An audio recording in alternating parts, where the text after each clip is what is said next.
So what is going on, guys? Here we're going to be taking a look at Transformers Generations, Fall of Cybertron, Voyager class, Soundwave. And Soundwave here is a special one for me. Kind of. He is the one that I credit as the guy who may have kickstarted the collection again. Because when I was a kid, around Dark of the Moonish, I kind of got rid of Transformers for like 2 years. I was like, maybe I don't really care anymore.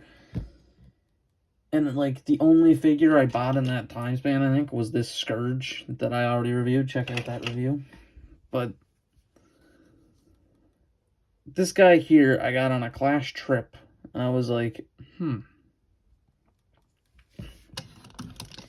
just kind of bought him just to buy him because he was Soundwave, and Soundwave was my favorite.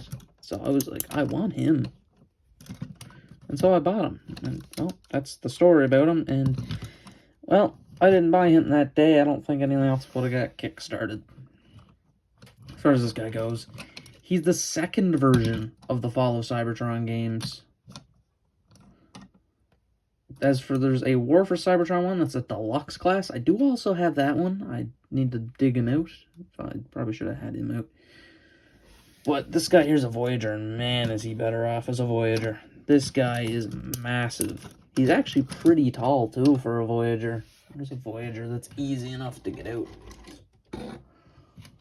Kingdom Dinobot, who's actually tall by Voyager standards as of today. Look at him. He's dwarfed by him. And I mean dwarfed by him. As far as this guy goes, not a ton of paint around. There's a bit of gold here and there. Some on the shins there. A bit up here. Some silver around. A bit of red. The red's actually really nice because it's really sparingly used. It just pops whenever you see it. These little tiny bits up there. I like that. As far as it goes, though, he just looks pretty great. He has translucent purple wheels, and they are also on his back there. Also, this part's translucent purple. He comes with one accessory, technically two. We'll get to the second one in a minute. He comes with his infamous shoulder cannon, because of course he does. And that's it. He doesn't come with another gun. He just comes with his shoulder cannon. That's it. Then again, this Soundwave, I wouldn't be surprised if he was a brawler, if you want the truth. Coming down and looking at the head, though, that head is undeniably Soundwave. Look at that head. That thing is an amazing head sculpt. It's great. He also does have a Decepticon logo. You might not be able to see it too well. There it is. It's just on translucent purple. That's why it's not really that easy to see. I mean, it is visible, but not crazy. Now, I mentioned he had another accessory, but didn't really show it. And that's because if you notice, his left finger here is sculpted a bit different, considering this one over here. It's not a trigger finger.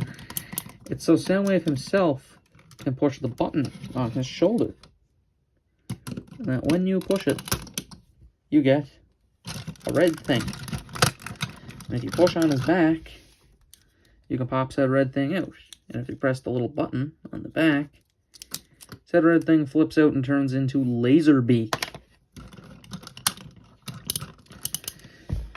And you could get all the other ones. You could get, I think it was, you could definitely get the big ones. I think Rat-Bat was the other one, because Laserbeak was included here. I don't know if you could get Buzzsaw. I don't think you could, for some reason.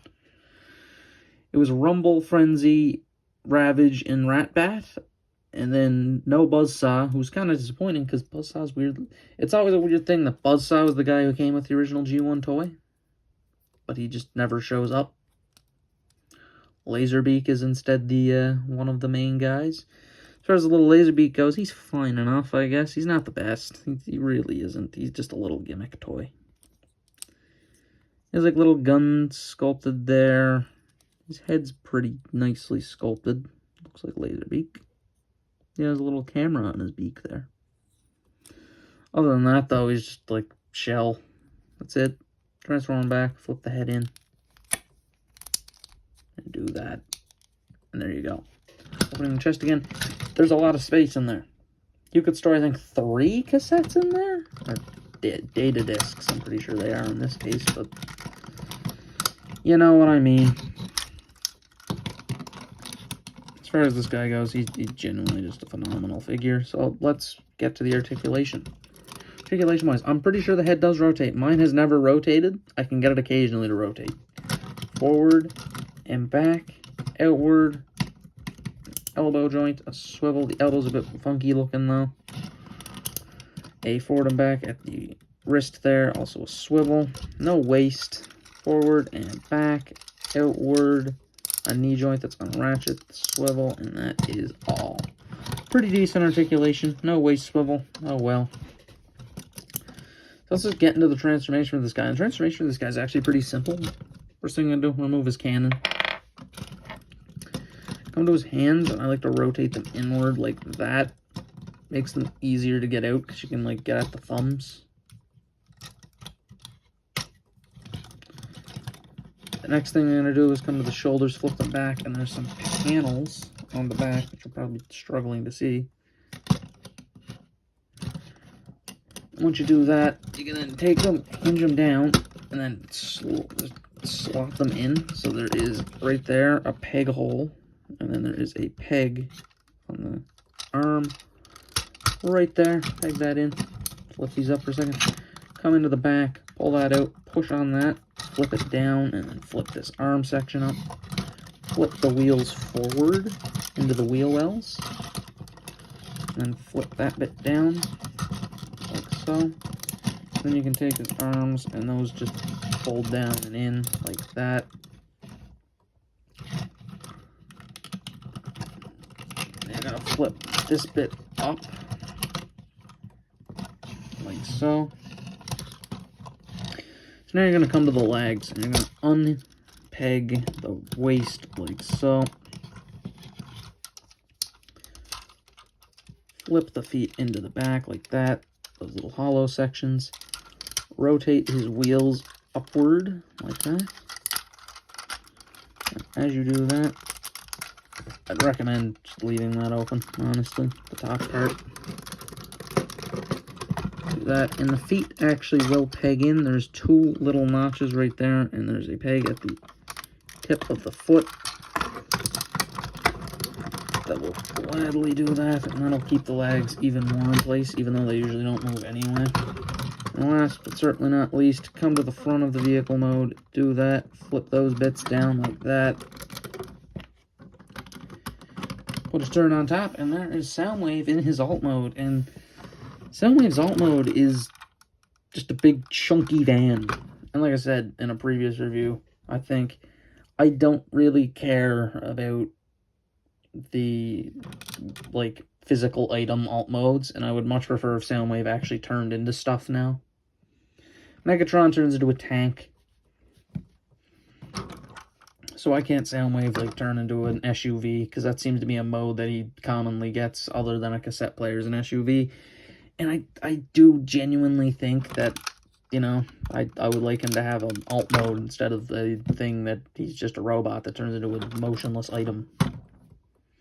Still keep him with the minion gimmick, though. Come on, it's just Soundwave. As long as he looks like Soundwave, it's fine.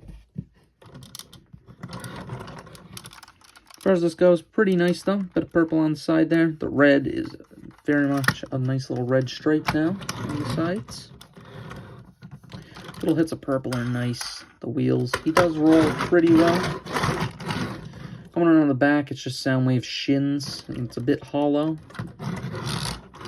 Also open up the top to put nothing in there. I don't think you could store his gun in there.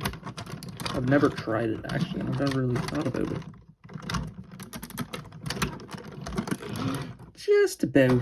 It's close. I wish you could, honestly. That would have been a really nice storage option. And if you're wondering, yes, the minion gimmick still works.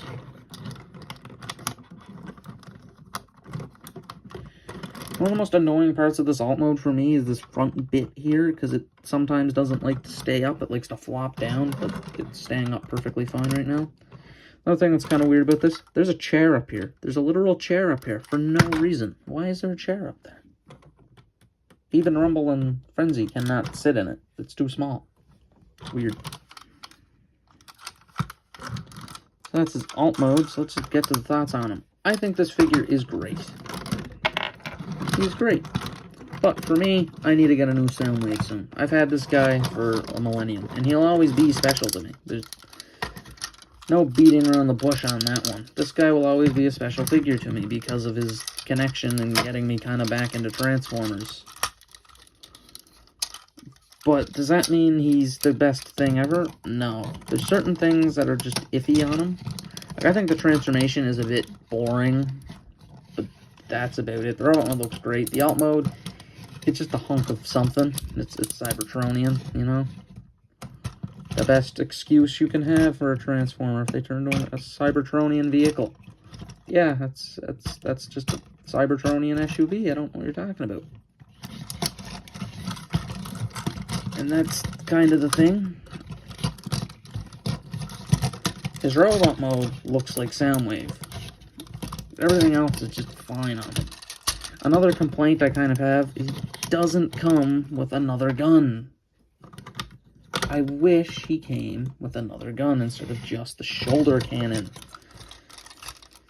It would have been nice to have him have a gun other than the shoulder cannon, but I guess they thought, no, he doesn't need anything else. He has shoulder cannon and laser beak.